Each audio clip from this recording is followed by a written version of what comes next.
If you enjoy ice fishing, and like me, you get extra satisfaction out of building something yourself that works, you've probably already come across a Mousetrap DIY automatic hook setter or jaw jacker.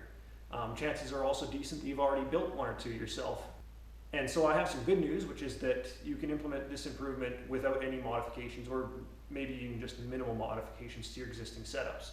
The beauty of a jaw jacker, a Mousetrap jaw jacker, is that the components are cheap and easy to come by. It's sensitive as a whole unit, and it just works. The drawback is that it can be a little bit fiddly, and you don't want to be messing with things when you're cold, you're all bundled up, you got thick gloves on and all that. You want to minimize the amount of time with your gloves off in a lot of situations, and so the quicker you can do it and the less fiddly, the better. The other thing is that your hands tend to be cold, and cold hands would hurt a whole lot more if you get them stuck in the Mousetrap. I haven't done it yet, and I don't think I will, because you don't need to either. So when you break down the components of the Mousetrap, it really boils down to just 5 primary parts. There's the base that it's all built on, there's the arm and the hook that it's mounted to, and there's the spring, the trigger, and the appropriately named kill bar. It's the kill bar that we're going to really be focusing on, because that's what really has teeth here. So if we can neutralize or circumvent the kill bar completely, then we're laughing, right? There's really nothing to fear with the Mousetrap. And so my first thought, of course, was to just pad the kill bar. You know, so if you did get your fingers stuck in there, it's not going to hurt so bad. And you can do that, of course. You can wrap it with something soft. But I thought we could probably do better. So I started really looking at the components and how they work together, and all that it really boils down to is you just need the arm, and you need the trigger, and you need something to apply upward force, steady upward force, to keep them engaged. That's it.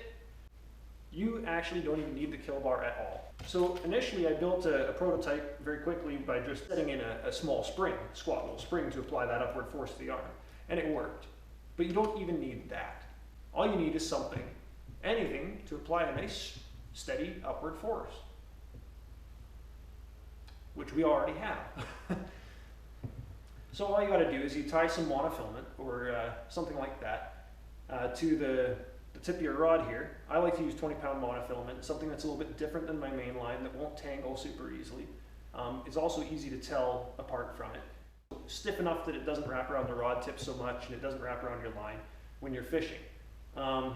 Ideally you want it a little bit shorter, but that's going to be determined by, you know, how far down you want your rod, the angle here, the length of your rod, the distance from the Mousetrap to the rod holder. A lot of things are going to play into that, but you want it as short as possible. This I didn't get dialed in super well. But all you got to do to set it is you just slide that down over the arm, and then you engage the arm on the trigger, and that is it. And there's no fear of getting your fingers snapped or anything. It's really simple, and it makes you wonder why we didn't think of it earlier. The other extra benefit that you really don't want to sleep on, and it's just really nice, is that this system is actually got the sensitivity is adjustable. If you slide it towards the front, you're going to apply more upward force on the trigger and make that a little tighter so that it's harder to trigger.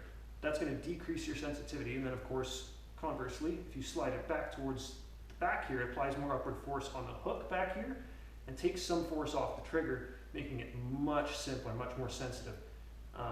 So if you get pretty good at setting that, of course if you go too far back, it'll slip off the trigger, and then you'll just want to figure out where that sweet spot is, and then it's really sensitive. So yeah, you can play around with that, and bottom line, for those of you who might have skipped to the back of the video just to find the answer, here it is. You just don't need the kill bar. Oh snap, or not. It's up to you.